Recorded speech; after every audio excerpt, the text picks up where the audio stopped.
Indrajit study point में आप सभी का स्वागत है। हम पढ़ रहे हैं एनसीईआरटी क्लास 10 समकालीन भारत 2, जिसका हम छठा अध्याय पढ़ेंगे, विनिर्माण उद्योग। कैसे उद्योगों का निर्माण हुआ। चलिए उसके पहले थोड़ा सा यहाँ पर संक्षेप में कुछ दिया है, इसको जान लेते हैं। दिवाली के शुभ अवसर पर हरीश अपने माता पिता के साथ बाजार गया। उन्होंने उसके लिए कपड़े तथा जूते खरीदे। उसकी माँ ने बर्तन, चीनी, चाय और मृदा के दीप खरीदे। क्या चीज खरीदी? यहाँ पर देखो फिर से, उसकी जो माँ थी बर्तन खरीदी, चीनी खरीदी, चाय और मृदा के दीप मतलब दिया खरीदी। हरीश ने देखा कि दुकानें अत्यधिक सामान से भरी थी। दिवाली का समय रहता है तो पूरा दुकान भरा रहता है। चीजों को इतनी अधिक मात्रा में देखकर वह हैरान था कि इतना ज्यादा क्यों है। उसके पिता ने समझाया कि जूते, कपड़े, चीनी इत्यादि बड़े उद्योगों में मशीनों द्वारा बनाए जाते हैं। बड़े बड़े कंपनी, बड़े बड़े फैक्ट्री में मशीनों के द्वारा बनाया जाता है। क्या चीज? जूते, कपड़े और चीनी। छोटे उद्योगों में बर्तन बनाए जाते हैं तथा दीप बनाए जाते हैं, दिया बनाया जाता है।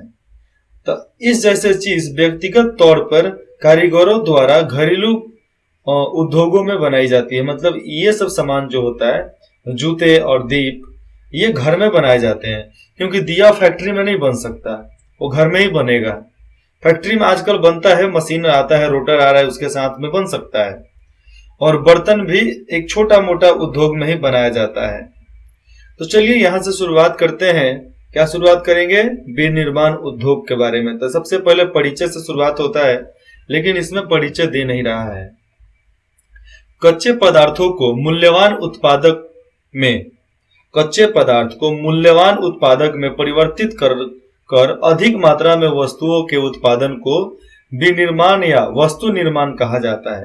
विनिर्माण का मतलब होता है उसको बनाओ, पूरे तरीके से बना दो, कच्चा माल को एकदम पक्का माल में परिवर्तित कर दो, उसी को विनिर्माण या वस्तु निर्माण कहा जाता है।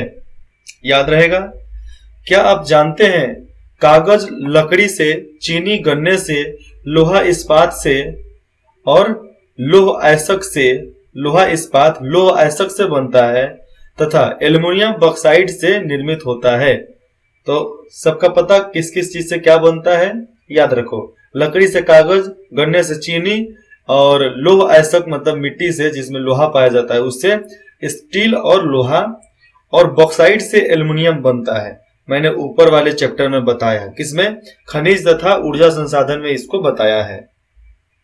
क्या आप यह भी जानते हैं कि कई किस्म के कपड़े, बहुत सारे प्रकार के कपड़े कैसे रेशों से बनाए जाते हैं, जो रेशा उद्योग में बनते हैं। मतलब जो कंपनी में रेशा बनती है उससे इतना ज्यादा बड़ा बड़ा कपड़ा कैसे बनता है, ये दिमाग में हमेशा रहता होगा। द्वितीय कार्य में लगे व्यक्ति कच्चे माल को परिष्कृत वस्तुओं में परिवर्तित कर देते हैं। जैसे में स्टील, कार, कपड़ा उद्योग, बेकरी तथा पेय पदार्थ संबंधित उद्योगों में लगे श्रम इसी वर्ग में आते हैं। प्रथम कार्य में आ जाता है कृषि, मत्स्य पालन और पशुपालन। और द्वितीय कार्य में आते हैं मजदूर। कौन से आते हैं? मजदूर आते हैं जो कहीं ना कहीं काम करते हैं। तो द्वितीय कार्य में ये लोग आते हैं, उसके अंतर्गत ही आते हैं जो काम करने वाले होते हैं। और तृतीय उद्योग में आते हैं सरकारी काम करने वाले आदमी, तो जो बैंक वगैरह में काम करते हैं, वो कुछ बनाने वाला, दूसरे में केवल सर्विस देने वाला, अंतिम में तृतीय में, और कुछ उगाने वाला प्रथम श्रेणी में आता है।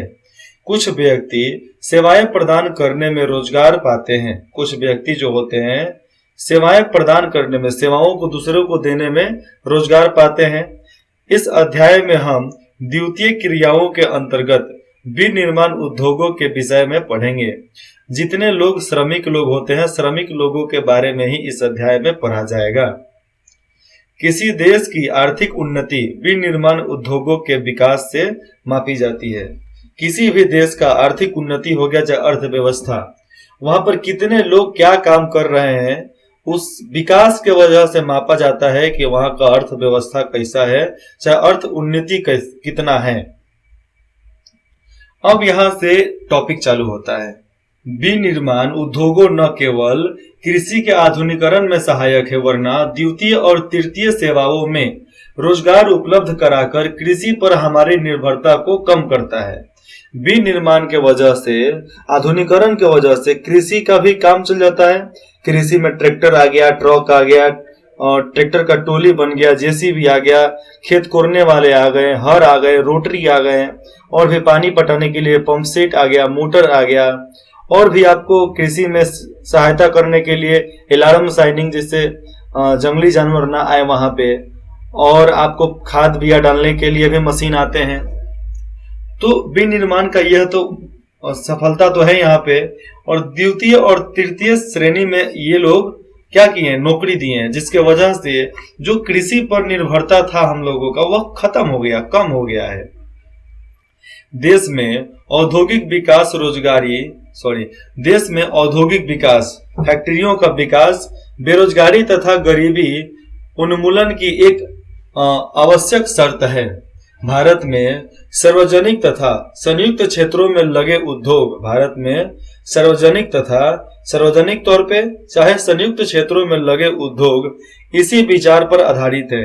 चाहे आपको सार्वजनिक जगह पर लगे, चाहे किसी ऐसे क्षेत्र पर लगे जहां हर कोई ना जा सके, इसी विचार पर आधारित थे। किस विचार पे? कि हम बेरोजगारी और गरीबी को कम करेंगे। जनजातीय तथा पिछड़े क्षेत्रों में, पिछड़े में कौन आ जाएगा? SC ST OBC, हिंदी में बोलो पिछड़ा, अति पिछड़ा, दलित, इसको जनजाति और जनजातीय समूह के लोगों को ज्यादा मैं उद्देश्य और उनको सक्षम बनाने में मदद कर सकूं। यहाँ पर है जनजातीय तथा पिछड़े क्षेत्रों में उद्योगों की स्थापना का उद्देश्य भी क्षेत्रीय असमानताओं को कम करना है। जैसे में क्षेत्र के जो भी असमानता है, हर किसी में सामान्य भाव नहीं रहता है, उसको सामान्य करने के लिए ऐसे फैक्ट्री लगाना जरूरी है। निर्मित वस्तुओं का निर्यात मतलब जो बन गया है उसका निर्यात मतलब कहीं ले जाकर बेचना वाणिज्य व्यापार को बढ़ाता है, जिससे अपेक्षाकृत विदेशी मुद्रा की प्राप्ति होती है। जब हम इसको ले जाकर निर्यात करेंगे किसी दूसरे देश में, तो वहां से हम पैसा कमाएंगे और वही पैसा कमाकर फिर से कंपनी में लगा सकते हैं। वे देश ही विकसित है जो कच्चे माल को विभिन्न तथा अधिक मूल्यवान तैयार माल में विनिर्मित करते हैं। ये देश ही विकसित है, मतलब यहाँ समझो, वे देश ही विकसित है जो कच्चा माल को मूल्यवान रूप में तैयार करता है। कोई भी कच्चा माल को मूल्यवान रूप में तैयार करता है, वही विनिर्माण करते हैं, बाकी दूसरा नहीं करता है। क्योंकि जब तक किसी कच्चे माल को हम पक्के माल में नहीं बनाएंगे तो हमारा विनिर्माण हो ही नहीं सकता है। तो हम कच्चे माल को पक्के माल में बना देते हैं, इसलिए हम विनिर्माणकारी कहलाते हैं। भारत का विकास विविध और शीघ्र उद्योगों विकासों में निहित है। भारत का इतना तेजी से विकास हुआ है, क्यों? क्योंकि हम बहुत ज्यादा उद्योग लगा दिए हैं और बहुत तेजी से विकास हो रहा है। क्योंकि उद्योग लगा, बाहर की फैक्ट्रियां आ गई, लेबर को, जितने भी बेरोजगार थे उनको रोजगार मिल गया, जो लोग गरीब थे उनको भी थोड़ा अमीर बनने का मौका मिला। आजकल ऑनलाइन सेक्टर में और भी लोग ज्यादा जुड़ पाए हैं, जिसके वजह से बहुत लोगों का भला भी हुआ है। कृषि तथा उद्योग एक दूसरे से पृथक नहीं है, अलग नहीं है। कृषि हो गया चाहे फैक्ट्रियां, ये अलग नहीं एक दूसरे से, ये एक दूसरे के पूरक है। मतलब एक उत्तर तो एक पश्चिम, एक ऊपर तो एक नीचे। उदाहरण अर्थ, भारत में कृषि पर आधारित उद्योगों ने कृषि पैदावार बढ़ोतरी को प्रोत्साहित किया है। भारत में वो जो भी उद्योग है, जो भी कंपनी है जो केवल कृषि कार्य पर आश्रित है, तो उसे बहुत ज्यादा मौका मिला है कि हम आगे कृषि पैदावार को प्रोत्साहित करें। ये उद्योग कच्चे माल के लिए कृषि पर निर्भर हैं तथा इनके द्वारा निर्मित उत्पाद जैसे सिंचाई के लिए पंप, उर्वरक, कीटनाशक दवाइयां, प्लास्टिक पाइप, मशीनें और कृषि औजार इत्यादि पर किसान निर्भर होते हैं। इसलिए विनिर्माण उद्योगों के विकास तथा स्पर्धा से न केवल कृषि उत्पादन को बढ़ावा मिलता है, अपितु उत्पादन प्रक्रिया भी सूक्ष्म हुई है। जो उत्पादन प्रक्रिया भी है वो भी बहुत तेजी से आगे बढ़ा है। जैसे में देखो, किसान को जरूरत है पंप, सिंचाई वाला पंप, उर्वरक, कीटनाशक, प्लास्टिक पाइप, मशीनों और कृषि औजार। अब जो कंपनी बना रही है कुछ भी, तो कंपनी को क्या चाहिए? लेबर का खाना, लेबर का नाश्ता, और उसके बाद से आगे आओ। लेबर जो कपड़ा पहनता है वो कौन बनाता है? खेती बाड़ी में जो कपास निकलता है खेती से, वही कपास का धागा बनता है, उस धागा से कपड़ा बनता है कि नहीं? तो एक दूसरे से पूरक है, कोई एक दूसरे से कम नहीं है, बराबर के अधिकारी हैं, बराबर का हक रखते हैं ये लोग। आज वैश्वीकरण के युग है, हमारे उद्योगों को अधिक प्रतिस्पर्धा तथा सक्षम होने की आवश्यकता है। यहाँ पर दिया जा रहा है, आज वैश्वीकरण मतलब विश्व में हर कंपनी से अपने आप को टक्कर देने का युग हो गया है, कंपटीशन, जिसके वजह से हर उद्योग को प्रतिस्पर्धा का मुसीबत झेलना पड़ता है। वो और सक्षम हो जाएंगे और दिमाग लगाकर कार्य करेंगे तो थोड़ा सा समझते हैं आगे का क्या होगा, आगे उनको फायदा हो सकता है। केवल आत्मनिर्भरता ही काफी नहीं है, केवल हम आत्मनिर्भर बने तो वही हमारे लिए काफी नहीं है। हमारी वस्तुएं गुणवत्ता में अंतर्राष्ट्रीय स्तर की हो, तभी हम अंतर्राष्ट्रीय बाजार में प्रतिस्पर्धा कर पाएंगे। हम जो भी सामान बना रहे हैं, कुछ भी बना रहे हैं, अगर उसकी गुणवत्ता नहीं होगी तो हम उसको अंतर्राष्ट्रीय बाजार में स्पर्धा नहीं कर पाएंगे, और जब स्पर्धा नहीं कर पाएंगे तो हमारा सामान नहीं बिकेगा, और जब हमारा सामान बिकेगा नहीं तो हमारी कंपनी तो ऐसे ही बैठ जाएगी। इसके आगे पढ़ेंगे हम राष्ट्रीय अर्थव्यवस्था में उद्योगों का योगदान। हमारे देश के अंदर का अर्थव्यवस्था में उद्योगों का, फैक्ट्रियों का क्या योगदान था, इसके बारे में। पिछले 2 दशकों से मतलब 20 साल से सकल घरेलू उत्पाद में मतलब देश के अंदर, आत्मनिर्भर भारत के अंदर विनिर्माण उद्योगों का योगदान 27% में से 17% ही है।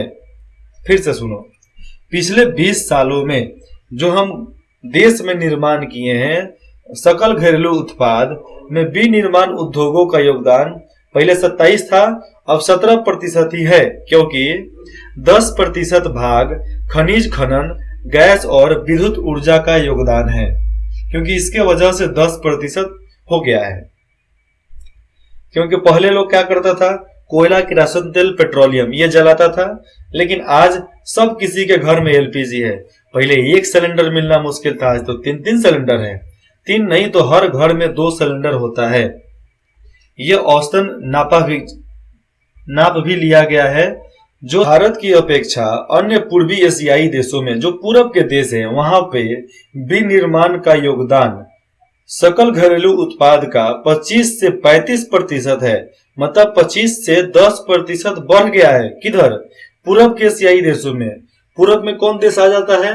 हमारे पूरब में आ जाएगा चाइना, चाइना के बाद म्यांमार, तलवार, और आ जाता है नॉर्थ मैरिना, फिलिस्तीन, और भी बहुत सारा देश है, लेकिन छोटा छोटा मेरे मैप में नाम है, मैं पढ़ नहीं पा रहा हूं उसको, इसलिए मैं आपको चाहूंगा कि आप पूरब के देशों का नाम खुद से लिख लें। पिछले 1 दशक से मतलब पिछले 10 सालों से भारतीय विनिर्माण क्षेत्रों में, भारत के निर्माण क्षेत्रों में 7% प्रति वर्ष की दर से बढ़ोतरी हुई है। क्योंकि यहाँ पर हम लोग विनिर्माण के दर से बहुत ज्यादा आगे बढ़ चुके हैं। क्यों? क्योंकि जो सामान हमारे देश में नहीं बनता था अब वो भी बनता है। बढ़ोतरी की यह दर अगले दशक में 12% अपेक्षित हो जाएगा। अगले 10 सालों में जो 7 गुना बढ़ता था अब 12 गुना आगे बढ़ेगा, अब बरगुना हो जाएगा ये सब। वर्ष 2003 से विनिर्माण क्षेत्र का विकास 9 से 10% प्रति वर्ष की दर से हुआ है। 2003 में देखा जाए तो उस समय अटल बिहारी वाजपेयी जी प्रधानमंत्री थे और उनके नेतृत्व में एफडीआई, फॉरेन डायरेक्ट इन्वेस्टमेंट, मतलब बाहर के देश के लोग हिंदुस्तान में डायरेक्ट इन्वेस्टमेंट कर सकते थे किसी न किसी कंपनी से मिलकर, जिसके वजह से विनिर्माण का क्षेत्रफल हमारे देशों में 9 से 10% प्रति वर्ष के दर से आगे बढ़ा, मतलब बहुत तेजी से आगे बढ़ा। क्योंकि 2000 से पहले कीपैड फोन का कीमत करीबन 4500 रुपया हुआ करता था, ठीक है। और 2008 तक एक कीपैड फोन का दाम कितना था, औसतन 6000 रुपया हुआ करता था, 3500 तक। आज कीपैड को कोई पूछता नहीं है और कीपैड का दाम 2500 रुपए, एक कीपैड फोन का 2500 रुपया ज्यादा दाम उसका नहीं हो चुका है। अच्छा भी लोगे तो 2500 से ऊपर नहीं होगा। 2500 में एक से एक अच्छा पीस आपको मिल जाएगा। उपयुक्त सरकारी नीतियों तथा औद्योगिक उत्पादन में बढ़ोतरी के नए प्रयासों से अर्थशास्त्रियों का अनुमान है कि विनिर्माण उद्योग अगले एक दशक में अपना लक्ष्य पूरा कर सकता है। यहाँ पर माना जा रहा है सरकारी नीतियों के अनुसार कि औद्योगिक उत्पादन में इतना तेजी से बढ़ोतरी हो रहा है कि अगले 10 सालों में, अगले एक दशक में मतलब 10 सालों में जो लक्ष्य है भारत का, भारत वह लक्ष्य प्राप्त कर लेगा।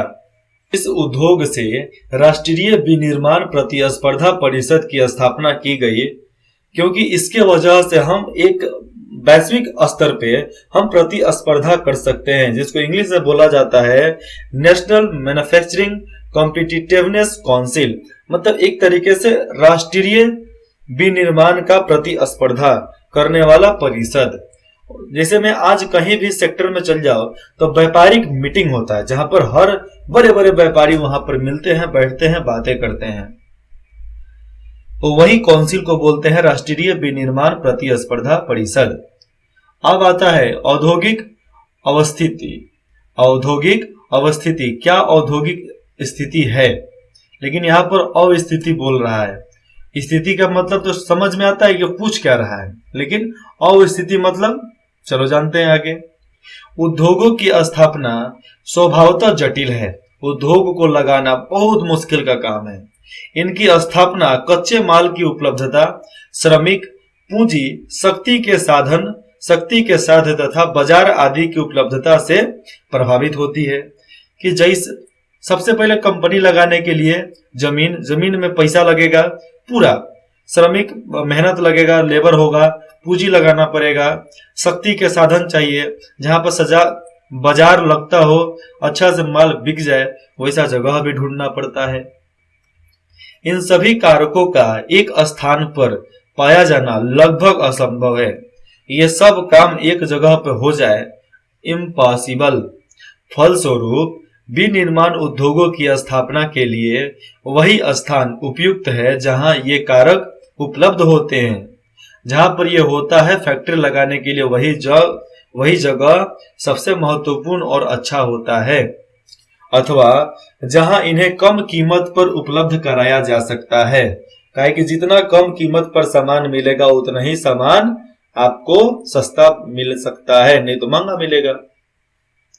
औद्योगिक प्रक्रिया के प्रारंभ होने के साथ साथ औद्योगिक क्रिया जब शुरुआत होता है, उसके साथ साथ नगरीकरण प्रारंभ होता है। जब फैक्ट्री कहीं लगती है तो उसके साथ लोग घर बनवाना, होटल बनवाना, रेस्टोरेंट बनवाना, बहुत सारा ढाबा दुकान बनवाना भी शुरुआत करते हैं, स्कूल बनना भी चालू हो जाता है। मैं जहां भोपाल में था, कटारा हिल्स में, मतलब समझो आप करीबन 1 किलोमीटर के एरिया में करीबन 3 बड़े बड़े स्कूल थे, बड़े बड़े स्कूल, जिसमें एक स्कूल में करीबन 10,000 से कम बच्चा नहीं पढ़ता होगा। इतना बड़ा बड़ा स्कूल था। और दूरी कितना नहीं, 1 किलोमीटर का रेडियस, 1 से 2 किलोमीटर के रेडियस में। और उससे भी बड़ा स्कूल है जिसमें और बड़ा बच्चा जाता है, मतलब और ज्यादा बच्चे जाते हैं। तो उसका कुछ नहीं, केवल बस का संख्या ज्यादा है, क्योंकि एक सोसाइटी में हजारों लोग रहा करते हैं, हजारों लोग के हजारों बच्चे हो जाते हैं। तो हजारों बच्चे होंगे तो कहीं ना कहीं तो पढ़ेंगे ना, इसलिए एक ही 2 किलोमीटर के रेडियस में करीबन बड़ा बड़ा स्कूल होता है, अथवा उन्हें कम कीमत पर सामान मिलेगा। और जब उद्योग शुरुआत होता है तो शहरीकरण, नगरीकरण भी शुरुआत, नाला वगैरह भी बनना चालू हो जाता है। कभी कभी उद्योग शहरों में या उनके निकट लगाए जाते हैं कि उसका कचरा भी निकल सके, रॉ मटेरियल आसानी से मिले। इस प्रकार औद्योगिकरण तथा नगरीकरण साथ साथ चलते हैं, दोनों का दोनों काम बराबर में चलता है।